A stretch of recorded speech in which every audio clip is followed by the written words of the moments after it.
All right, so this is the moment you've all been waiting for. These are the Week 13 matchups. They're all pivotal, and the fantasy gods must have known what's going on here because they pitted up the two-win teams against each other in Week 13, meaning that every single matchup here is of consequence.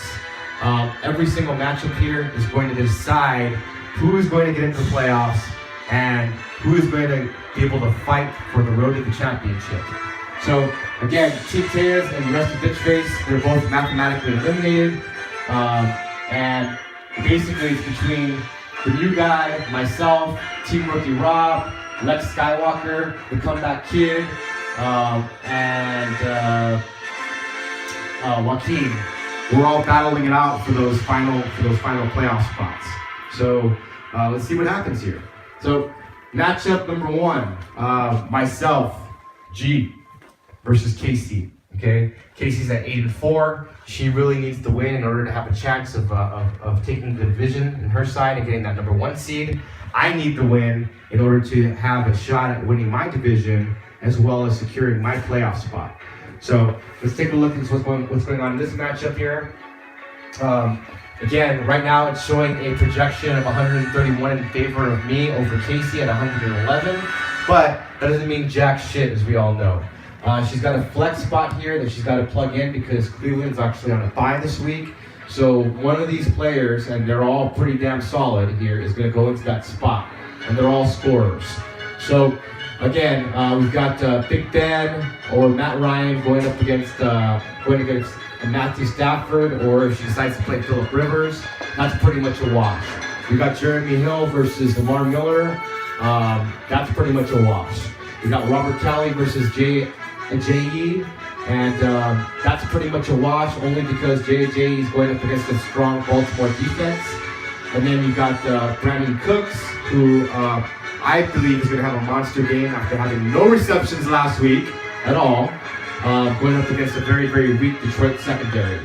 And then, of course, my boy, Antonio Brown, going up against a very exploitable New York Giants secondary. But then you got Pierre Garçon, who's been known to have monster games, going up against the tough Arizona defense. Jordan Matthews versus Cincinnati, that should be a cakewalk. Again, all of these situations are pretty much, it's pretty much a wash, and it looks like it's going to be a really, really tight game. I'm probably going to be throwing up all day out of nerves. So let's move on to another matchup. Okay, so we got Joe Lacona versus Fight On Battle Cat here.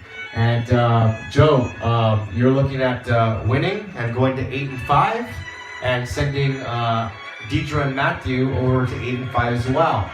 If you lose, and I win or somebody else wins, that projects us to 7 wins. And so this is very important. You need to be able to maintain your division lead and try to make the playoffs. By virtue of your 7 wins, you got a pretty good shot there. So let's take a look here. Matchup-wise, Fight On Battle Cats has got some things to do. Obviously, they've got one of the running backs is on a bye here. So, taking a look at the situation here. Password is Taco's got Tom Brady going.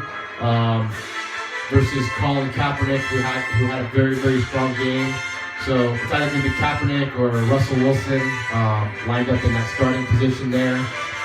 Frank Gore, that's questionable. He's been going up against a very tough New York Jets defense versus Todd Gurley, who's, New England will probably stack the box there, so that should be a wash. Theo Riddick has been hit or miss. Marvin Jones has been very, very strong for Detroit. Let's see if he comes to life. And then T.Y. Hilton, it really depends on that quarterback play with Scott Tolzien. Allen Robinson did absolutely nothing last week and is going up against a very, very strong Denver secondary. Tyler Eifert is going up against Philadelphia. He should get some good points there. Demaryius Thomas will come back to life versus Jacksonville. So overall, you've got some good plays, and then you've got some not so good plays. I suspect that you'll head over to your bench and try to plug some people in. Deidre and Matthew, you've just got to decide about this running back position because you've got DeMarco Murray on a bye, and I'm sure you'll come up with something. And then you've got Melvin Gordon, you've got Todd Gurley, so you'll probably end up slotting Melvin Gordon into that secondary running back position, and then utilizing, probably a dual tight end position, or you'll work something out, I'm sure. But right now, as it stands, even without that, projections are showing 133 points to 123 points. At the end of the day, this is going to be a major dogfight, okay? And this matchup will send shockwaves throughout the entire league. So let's move on. And here we go. We got two 6-6 teams battling each other, both playing for their playoff lives. Basically, the winner of this matchup will get into the playoffs, essentially. So, taking a look at it, we've got Austin, who's been on a complete tear lately. One of the tied for the highest scoring team in the league. And then we've got Lex Swagger, who's been making moves, sputtering. But there's some people on his bench here. It's just a matter of is he going to pick the right people to play. Okay. So let's take a look. Right now, it's showing as it stands without any matchup moves. It's showing Austin projected as favored at 125 to Lex's 118 points. So quarterback play-wise, he's got Andrew Luck plugged in there against the Jets. Not sure how that's going to work out. I'm not sure if Luck's back or if Tolzien's going to play. But right now, it looks like Luck is actually projected to be back. Derek Carr, been on fire, been doing very, very well. He dislocated his finger from taking a snap last week. That was quite a scare, but he's back. So I'd say probably the quarterback situation is a little bit of a wash. Also, I know that Lex doesn't really like Monday night games, and Andrew Luck there is slotted there for Monday night. That's a heavy hitter. I know that makes him nervous. Looking at the running back situation, Rashad Jennings has emerged as the number one running back over at New York versus Bilal Powell, who's been kind of hit and miss with him and Forte sharing carries. Kenneth Dixon has emerged for Baltimore. He's been taking carries away from Terrence West. Has been averaging roughly about double-digit points. So that's very good. Carlos Hyde also doing well. He's actually been averaging double-digit points as well. So that's going to be a wash there. Devontae Adams, what can we say about that? He's been on an absolute tear. He's been in beast mode when it comes to a wide receiver. Versus Mark Ingram, who's currently slotted, had a very, very, very good breakout performance last week, and is going up against a very, very weak Detroit run defense. So he should have a pretty good game as well. Golden Tate, he struggled earlier in the season, but has been kind of emerging. And seeing as though New Orleans defense is very, very weak, that's actually a good play. Versus Des Bryant going up against Lex's very own Minnesota Vikings. So it's kind of tough to root for one of your players to score against your defense. But we'll see what happens there. Jamison Crowder has been averaging about 20 points a game. Very, very tough. But Willie Snead has actually emerged as a go-to guy in New Orleans. So that's a wash there. And then you've got Travis Kelce, who's a number one tight end, versus Jared Cook, who is hit and miss.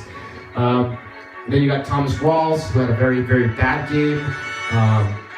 But we'll look for him to bounce back versus Carolina. I think it's going to be very tightly contested and a lot of running in that game.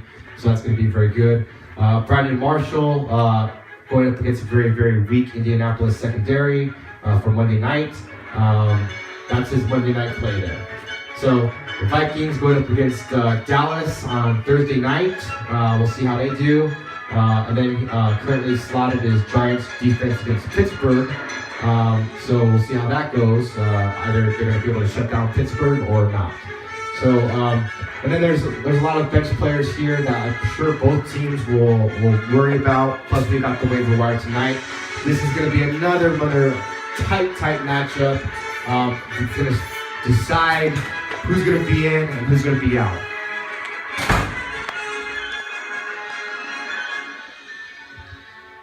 And here we go. Angie doesn't really need the win. She's got her playoff berth secure. But I'm sure she wants to hold on to her number one seed for the playoffs. And Joaquin desperately needs this win. So this is a must-win situation. And it couldn't have come at a worse time for you, Joaquin. That loss last week was huge. Basically, this is going to be a David and Goliath matchup. According to ESPN projections, we're showing 153 points. Angie's favorite over Joaquin. But again, projections don't mean shit, so don't give up, Joaquin. Just give it all you got, man. Give it all you got. So Aaron Rodgers going up against the Houston Texan defensive unit that's been kind of up and down. So we'll see how that works out. Unless Angie decides to play Kirk Cousins over Arizona. Either way, both teams are very defensive and pretty good at stopping. Cam Newton is currently slotted in as the quarterback there because Marcus Mariota is on bye. So Cam's going up against a very, very tough Seahawks defense, and we're going to see how that shakes out. Both quarterbacks are going up against tough defenses this week. It's kind of a wash. You've got Darren Sproles going up against Cincinnati versus Matt Forte for the Jets on a Monday night game against Indianapolis. Indianapolis defense is very weak, and so has Cincinnati's defense has been pretty weak actually this season as well. So it's kind of a little bit of a wash. Mega running back Le'Veon Bell, always good for around 20 points. Versus Terrence West, who's been losing work to Kenneth Dixon over in Baltimore, so that's not so much of a wash there. Spencer West still splitting carries with Chandrick, so yeah, that's kind of it's one of those plays that you just don't know what's going to happen. Hopefully, he's going to get you 10 points. Then you got Julian Edelman, who's come back as Tom Brady's one of Tom Brady's favorite targets as always. So he's pretty much good for 10 points at least, but has a ceiling of 20 points. Then you got Jordy Nelson, who's Rodgers' favorite combo, although he's been giving the ball mainly to Devontae Adams lately. Jordy's due probably for some scores. You've got Crabtree, who's been struggling as of late, but last week he put up 20 points. So you've got that situation there. You've got Landry going up against a very tough Baltimore defense. You've got Mike Wallace going up against Miami. He's going up against his former team. So normally when receivers go up against their former team, they usually game plan for them. So he's probably due to get some scores there. Jason Witten slotted in as a tight end versus Kyle Rudolph. I think the advantage Kyle Rudolph there. They're both playing in the same game, so that's a tight end battle there. And you got Fitzy versus Washington, and you've got Brandon LaFell slotted in against Philadelphia. Washington Redskins defense is currently slotted in against Arizona, and Denver Broncos are probably going to have a field day with Jacksonville. So right now, projection-wise, it does look pretty bad for you, Joaquin. But any one of these players could go off, and so let's see what happens. I mean, the bottom line is that you pretty much have to win in order to try to get in. So let's look at another matchup here. Another juicy, tasty matchup that will have a huge impact for playoff implications. Ralph the New Guy at 6-5-1 versus Team Rookie Rob at 5-7. Now, Team Rookie Rob has more points than Austin and Lex. So if one of those guys lose, and maybe he can jump into a playoff seeding there. But first things first, he absolutely has to beat the New Guy in order to try to get a shot at that, which would drop the New Guy's record to 6-6-1. So by virtue of his tie, that puts him up against any 6-6 team there. So let's take a look at the matchups. Right now, the New Guy is projected at 147, and you've got Team Rookie Rob projected at 120. Taking a look at some of the bye week situations that are affecting him. He had Titans defense slotted in there. They're on bye this week, so he's got to look for a defense. Currently as it stands, it looks like it's going to be Eli Manning at Pittsburgh versus Dak Prescott over at Minnesota. So if Dak's got a pretty tough matchup there against a tough Minnesota defense. So there might be some thinking about possibly putting Carson Palmer there. we'll see how that shakes out. David Johnson and Ezekiel Elliott, the powerhouse combination running back duo that the new guy has there. What can I say there? They're averaging about 20 points a game, so no problems there. Latavius Murray has been, manageable, averaging about 10, 12 points a game. Paul Perkins is getting leftover work from Rashad Jennings, so that's something that you might want to look at there, depending on if Ryan Matthews is playing or if he's still hurt. From a quarterback situation, from a wide receiver situation, you currently have Jordan Howard slotted in your flex spot. So I'm sure that you'll be thinking about some of these other additions, especially since you picked up Sammy Watkins. Julio Jones, I think will bounce back finally. Mike Evans will continue to perform strong. Sterling Shepard is questionable. Maybe Sterling or Tavon Austin or Stephon Diggs. Who knows? And then you've got the tight end battle. Antonio Gates always seems to surprise with some scores. And Greg Olson's going up against the Seattle Seahawks, so we'll see how that shakes out. Currently, Cameron Meredith is slotted in. They have no Alshon Jeffrey, so is it Cameron Meredith or is it Wilson that's going to take all the receptions? And then you've got Doug Martin, who's come back pretty strong. And then you've got defensively, currently the Dolphins are slotted in there against Baltimore. That should be a defensive matchup, low-scoring game, so that's a very smart play.